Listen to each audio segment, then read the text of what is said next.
você tem pet em casa? Então, com certeza, você já passou por um susto de encontrar um vômito com uma espuminha branca, ou um vômito amarelado, ou fezes com muco, às vezes até fezes com sangue, né? Com certeza. Mas e aí? O que que isso significa? Nós temos hoje aqui uma colega médica veterinária que vai ajudar a gente a entender quando o corpo do seu cão ou gato está dando esses sinais para a gente.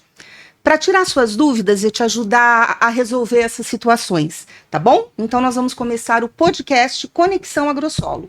A convidada de hoje, muito especial, é a doutora Valéria Milani, médica veterinária, especialista em gastroenterologia de cães e gatos. Nós vamos saber, então, hoje, de que forma a gastroenterologia pode nos ajudar a entender o sistema digestivo dos nossos amigos e identificar os casos de emergência. No podcast Conexão Agrosolo, cultivar conhecimento nunca é demais. O episódio de hoje conta com a parceria da Royal Canin. Doutora Valéria, muito obrigada por ter aceitado esse convite para nos esclarecer. Gostaria de me apresentar, eu sou Simone Dinardo, médica veterinária também, trabalho na parte comercial da Agrosolo. Tenho aqui comigo a doutora Ticiana, médica veterinária, promotora técnica da Royal Canin, e a nossa convidada, a doutora Valéria Milani. Vou falar um pouquinho da doutora Valéria aqui. Ela tem graduação em medicina veterinária no Centro Universitário Barão de Mauá. Ela é pós-graduada em gastroenterologia de cães e gatos pela UFAP. Ela é sócia da Abraga, que é a Associação Brasileira de Gastroenterologia. Então, vamos começar a falar desse assunto tão falado, principalmente lá na Agrosolo, por todo mundo que vai lá pedir uma orientação. Uma coisa que a gente ouve muito, doutora, comer grama. É um sinal que esse animalzinho está sentindo dor ou é um instinto, é um hábito? Na verdade, muitos animais comem por curiosidade, tem a ver com comportamento também. Muitos deles, muito dos quadros onde acontece esse hábito de comer, vamos dizer dessa forma, pode ser indicativo de outras particularidades. Por exemplo, se vir associado a enjoo, salivação, vômito logo em seguida, a gente sempre tem que ficar em alerta, porque isso é um sintoma que pode ser uma gastrite, refluxo. Então, nem sempre comer grama é normal. Pode ser comum, pode ser comum, porque gatos também fazem isso, mas não é algo que seja normal quando ele vem recorrente. Entendi. Então, ele pode estar comendo uma vez ou outra por hábito mesmo, por curiosidade, sim. Ou se a gente observar que existem outros sintomas acompanhando isso, é hora da gente contatar o médico veterinário. Com certeza. Doutora, quando que um vômito ele deixa de ser só uma indisposição, alguma coisinha que ele comeu e vira uma urgência? Quando o vômito é isolado, pode ser consequência de algo que ele tenha comido. Agora, quando ele vem associado à dor, quando ele vem associado a sequências, quando ele vem com sangue, quando ele vem com bile, porque geralmente é um vômito amarelado, é algo que a gente tem que se preocupar. Certo. Então, quando ele se torna urgência, filhotes e idosos, eles desidratam muito fácil. Sim. Então, isso é uma urgência. Quando a gente tem episódios onde acontece, você percebe que aconteceu o vômito e o paciente ele fica mais quieto, isso também é uma urgência.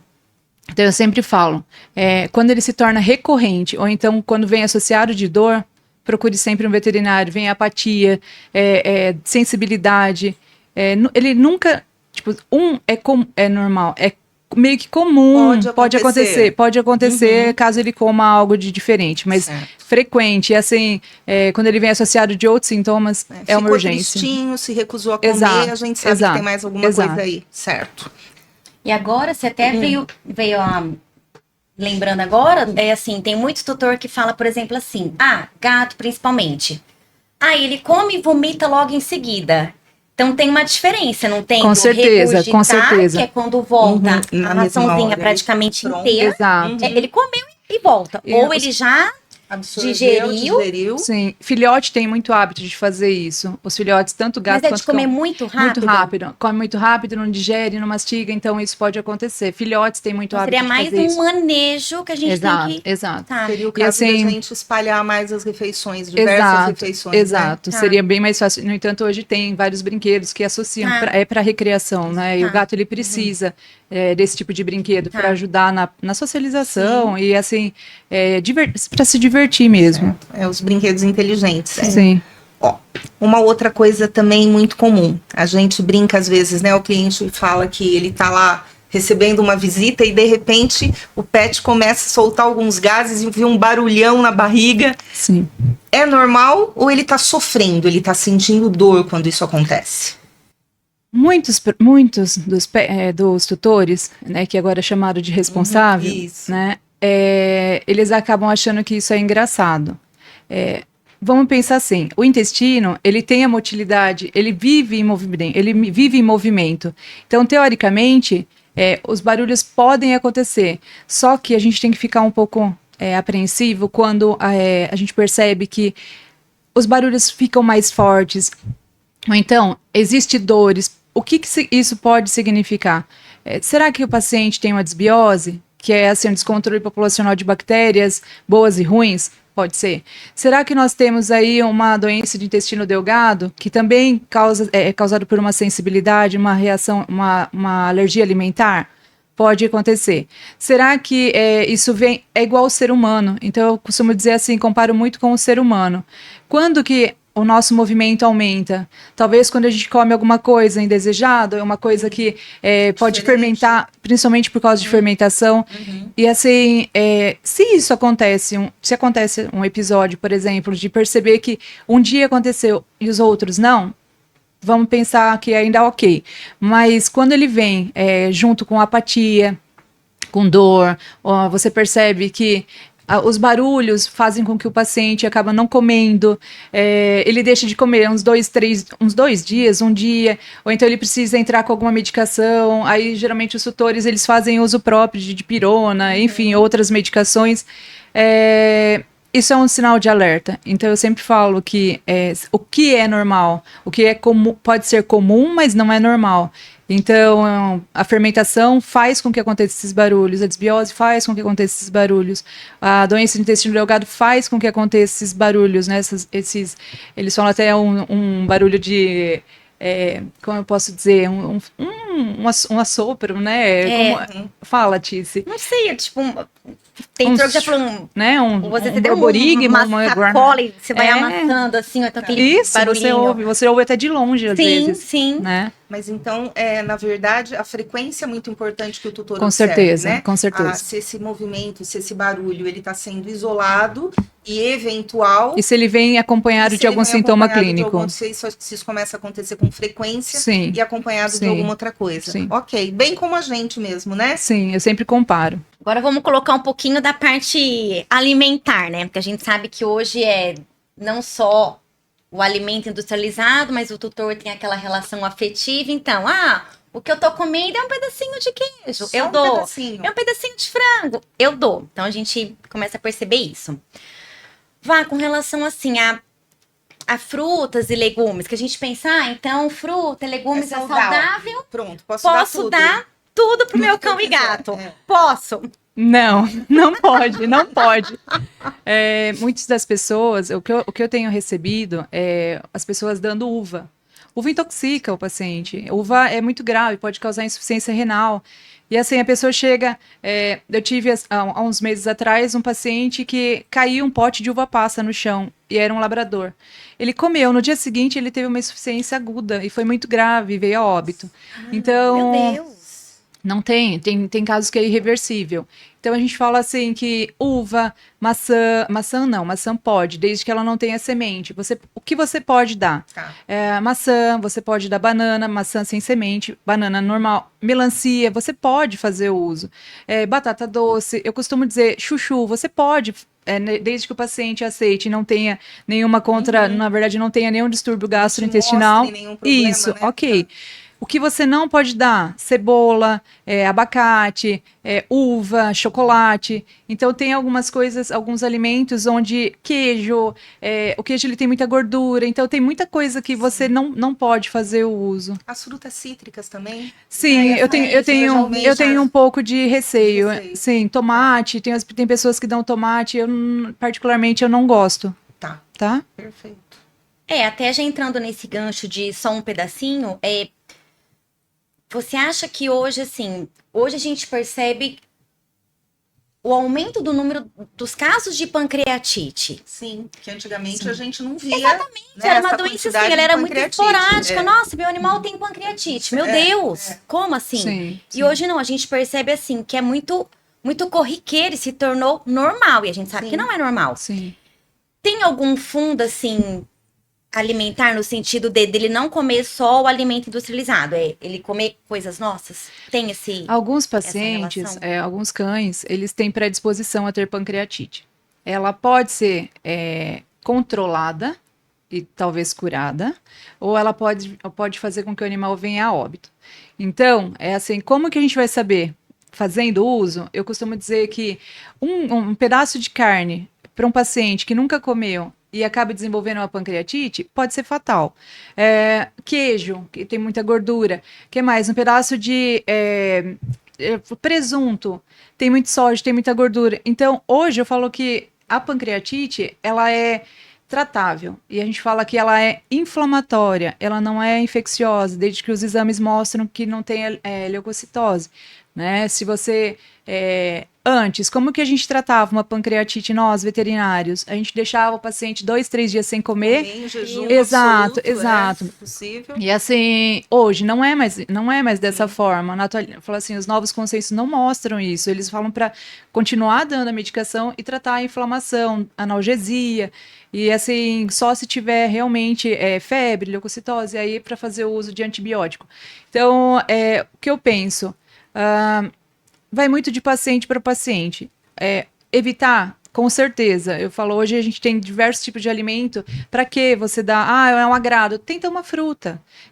Conversa com o veterinário. Ele vai te instruir ao que fazer, o que dá para o paciente. E assim, seja pontual. E quando for, eu pego muito pancreatite, né? E aí vem sempre associado de um churrasco de final de semana, ou então, e o paciente vem com dor, o paciente vem nauseado. Existe tratamento, mas qual foi a causa? Os tutores, então, assim, que são os responsáveis. Evitar esse tipo de coisa. Existe petiscos que podem ser dados, existem coisas naturais que você pode dar. Então, eu penso desse jeito. Uma coisa que eu acho que é importante, isso que você falou, a gente tem que pensar que o responsável pelo pet, normalmente ele pensa assim, coitadinho, tá aqui do meu lado na mesa, tá sofrendo, me vendo comer, eu vou dar só um pedacinho. Gente, lembra também, olha o tamanho da gente, olha o tamanho do seu cachorrinho. Ele pesa 3 quilos, 5 quilos, 10 quilos. Quanto será que esse pedacinho é um pedacinho realmente, né? Eu sempre... A gente não sabe, né, qual vai ser a resposta Sim, eu falo disso. para as pessoas deixarem um pouquinho de ração. Se tem o hábito de dar comida, deixa um pouquinho de ração na mesa e vai dando a ração para o cachorro entender que não que você está comendo aquilo, mas aquilo não vai fazer mal. Então, eu penso desse jeito. E já que nós temos petiscos que são feitos para o cachorro, e hoje em dia a gente tem petiscos para cachorro sensíveis, ultra sensíveis, tudo à base de proteína hidrolisada. Então, você tem a opção, você não precisa dar aquilo que você está comendo para que ele não se sinta chateado, né? Às vezes você deu algumas vezes e não aconteceu nada, mas a qualquer momento pode acontecer. Eu penso assim, remediar não é o caso. Melhor é prevenir mesmo, né? Sim. Por que ele comeu? Ele quer mostrar alguma coisa? Eu penso assim, que nada é em vão, né? Talvez muitos deles, Golden principalmente, que é o né? Eles comem, eles querem brincar, eles devoram as coisas e acabam, né, indo mais para endoscopia. Mas e os demais? Sim. Então, ele não está comendo, aí a gente entra com vitaminas, mas e a biópsia para a gente saber, será que ele não pode ter uma sensibilidade, uma gastrite, uma esofagite? Será que ele não tem uma duodenite, que é uma inflamação em duodeno, começo do intestino ali? Então, eu acho que falta profissional que acabe me explicando o porquê da situação e o porquê de fazer. E aí sim ela seja um exame não só necessário, como com um resultado significativo, né? Que possa te mostrar. Sim, é o que a gente estava falando até sobre neoplasia. Sim. Nós conseguimos a biópsia ali, então acho que é fundamental. Certo. Uma outra coisa, né? A gente aqui, os tutores vão ficar bravos com a gente tá falando que eles estão dando comida que eles não podiam dar, e tem aquele outro jeitinho brasileiro que tá com uma dorzinha, a gente vai ver o que a gente tem em casa para medicar. E aí, por que, doutora, que a gente não pode dar, por exemplo, um ibuprofeno pro Tilenol. Tilenol, tá aí, Uma tá S. fácil de achar e entregar pro cachorrinho, porque vai tirar dor rapidinho, até criança toma. Por que que eu não devo fazer isso? O que que pode acontecer aí? É isso Bom, mesmo. Até criança toma. Por Até que eu não, criança por que eu toma. não Por que posso que eu não dar posso dar meu pro meu cachorro? cachorrinho? Eu falo assim, olha, o que as medicações elas podem causar e o porquê que você deveria procurar antes de fazer o uso das medicações. Para você, um comprimido pode fazer bem. Para um filho de 4, 5 anos, meio comprimido, que na verdade seria o líquido, pode fazer bem. Para o cão, 1/4 do que você vai dar dose, tipo, a dose do seu filho é tanto, pro cão eu vou dar 1/4 da dose, que seja. Será que vai fazer bem? Então, será que ele não é tóxico? Será que ele não vai potencializar outras coisas? O que eu costumo dizer é assim, ibuprofeno, diclofenaco, a quantidade de úlcera, a quantidade de hemorragia que esses medicamentos podem causar. Para gato, Tilenol, meu Deus do céu, É uma sentença de morte, quase. eu ia falar isso. Então, antes de você medicar, uma dipirona, nem sempre o paciente pode tomar dipirona. Alguns não podem. Então eu falo assim, será que você... Não é que você não esteja fazendo a coisa certa, porque eu pego esse tipo de tutor, eu atendo o que vamos falar assim, o que acontece ali, depois da endo, depois eu chego em mim a endo pronta ali com úlcera. E aí? O que eu vou fazer? Você começa a questionar e vai... Eu vou rezar? Não, eu preciso. Eu respiro e falo, vamos tratar, vamos começar, vamos rezar para não perfurar. Nós pegamos a semana retrasada um paciente que chegou com o abdômen super grande em Botucatu. E aí fez raio-x e tinha gás no abdômen, mas a gente não sabia a causa. E nesse caso, era um paciente que não tinha como aguardar ainda. Então, optamos por fazer a cirurgia, abriu e tinha desculpa, vou falar, um buraco no estômago ali, uma úlcera perfurada ali no estômago. E ele veio a óbito. Porque imagina a dor, imagina a quantidade, imagina a contaminação, imagina o quanto esse paciente sofreu para chegar nesse ponto. Exato, né? Exato. Então, saber as medicações que você deve usar, o veterinário sabe. Liga para o veterinário, pergunta, eu quero medicar, amanhã eu levo, mas conversa com o veterinário, não procura em Google, não procura em chat, não procura porque às vezes alguém fala uma besteira ali e você acha que você está agindo certo, e não é por aí. Você não sabe o malefício que está causando para o paciente. Sim. Respondi? E os tutores não fiquem bravos, sim. Mas porque às vezes são problemas que a gente poderia evitar, sim, né? Sim. E a gente está criando esses problemas para a gente mesmo. Terminar esse daqui.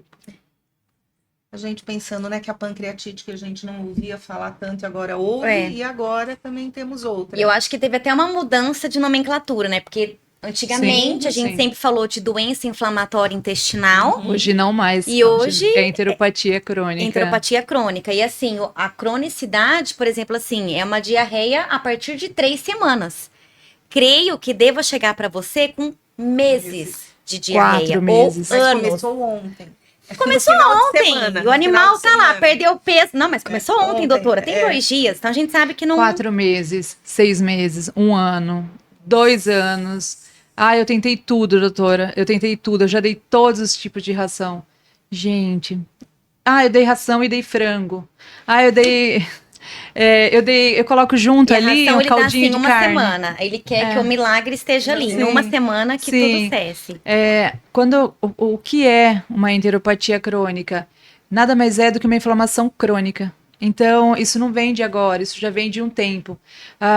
Como que a gente acaba diagnosticando? Hoje, por que nós temos... a gente vê muito fácil esse nome, porque você pega um ultrassom, você consegue, o veterinário ele consegue falar ali possível enteropatia crônica, possível duodenite, possível, ele consegue, por causa de meio de diagnósticos. Quando que a gente tinha ultrassonografia antigamente? Não se tinha. Sim. Não se tinha nem endoscopia, não se tinha raio-x e raio-x. Ultrassom Casos bem isolados. Sim, então ficou, na verdade eu não vou dizer fácil, mas ficou mais rotineiro a gente encontrar um laudo dizendo sugestivo de enteropatia crônica, né? E aí ele tem que procurar o veterinário? Sim, porque o veterinário que ele vai conseguir, na verdade ele veio do ultrassom e o veterinário vai passar o quê? Um anti-inflamatório e vai manter o mesmo alimento, ou então, o que se fala? O novo consenso, o que ele se baseia? Em mudança de alimentação. Antigamente, era usado o quê? Existia uma pirâmide, assim, que a gente falava de ciclos, né? O que se fazia? Medicamento, mais medicamento, a alimentação vinha lá em cima numa porcentagem muito pequena. Hoje, nós temos uma porcentagem muito alta de mudança de alimentação. O que é o tratamento da enteropatia crônica hoje? Mudança de alimentação para alguns tipos de rações de proteína hidrolisada. E aí, se não melhora, o que a gente vai fazer? Uso de imunossupressores, que é anti-inflamatórios, que o veterinário vai saber dose e conduta. Imunomoduladores e outra parte. E aí vem a biópsia, aí vem... Posso, depois que a gente fez a alimentação, que não resolveu, fazer a biópsia? Sim, eu sempre vou assim por partes. E aí eu sigo muito o que os novos consensos eles falam. Primeiro paciente que chega com diarreia é mudança de alimentação. Mas qual alimentação? Vai da conduta de cada veterinário. Então, eu sempre falo também que a especialidade de gastro, ela não veio à toa, porque ela cuida de intestino, ela cuida de fígado, ela cuida de pâncreas, ela cuida de vesícula biliar. É um contexto, cuida de estômago, esôfago. E aí as pessoas falam, ele só vai no gastro por causa de uma diarreazinha. Gente, e a diarreia é 4 meses. Só que as pessoas chegam desesperadas. Meu cachorro não come faz 4, 5 meses. Meu cachorro tem dificuldade. Mas, doutora, eu dei essa vitamina. Será que ele precisou gastar? Foi em 3, 4? Será que ele precisava ter feito uso de... é o que eu recebo, o que eu tenho recebido. Paciente que tem lá 5 pacotes de ração e ele vai revezando. Não, na verdade ele acostumou com essa ração, hoje ele quer outra. Amanhã, ele parou de comer. Uma, né? Exato, porque ele quer provar outros sabores. E, gente, será? Eu penso que está ganhando. Então exato, se mexe, né? Exato. Ele se adaptou, deu certo. A gente vai manter. Exato. E assim, hoje, por exemplo, eu falo muito sobre alguns pacientes. A gente vem atendendo alguns pacientes e uma das tutoras acabou me relatando que ela dá uma ração hipoalergênica, que é de proteína hidrolisada, porque ela leu na internet que fazia bem, e ela coloca caldinho de frango em cima. E aí falou, será que tá enxugando gelo? Então, saber as condutas corretas. E aí a hora que eu falo, olha, os principais causadores de alergia, carne bovina, carne de frango e tal. Peraí. Aí ela se desespera mais, porque ela tinha acabado de fazer a comidinha pro cachorro. Então, eu falo, a gente vê relatos de pessoas que estão muito preocupadas com o paciente. E hoje existe, assim, uma gama de tratamento que facilitam a vida do tutor. Ele não tem necessariamente que fazer a comida, que também existe a possibilidade de... Mas desde que faça uma comida balanceada. Mas hoje a gente tem uma gama de rações, a gente tem... eu falo mesmo... vou falar assim de algumas rações, por exemplo, que a Royal ela tem... A ração de gato. Os gatos, eles comem muito bem. Eles têm, e tem ração de proteína hidrolisada. Não existe ainda lata aqui no Brasil. Não sei, Ti, se você pode falar depois. Mas existe, por exemplo, para cão. Existe a ração hipoalergênica de proteína hidrolisada. Hoje tem a gastroproteína hidrolisada ali. Então... que mais? A gente tem uma ração que tem no Brasil, que inclusive é da Royal, que é analergênica. Qual é o grau de sensibilidade que essa ração causa no paciente? É praticamente zero. Qual é a porcentagem? A gente brinca que não pode falar zero, né? Mas assim, é quase zero. É mínima. Tem o paciente que come essa ração? Muitos. Então é assim, mas e aí?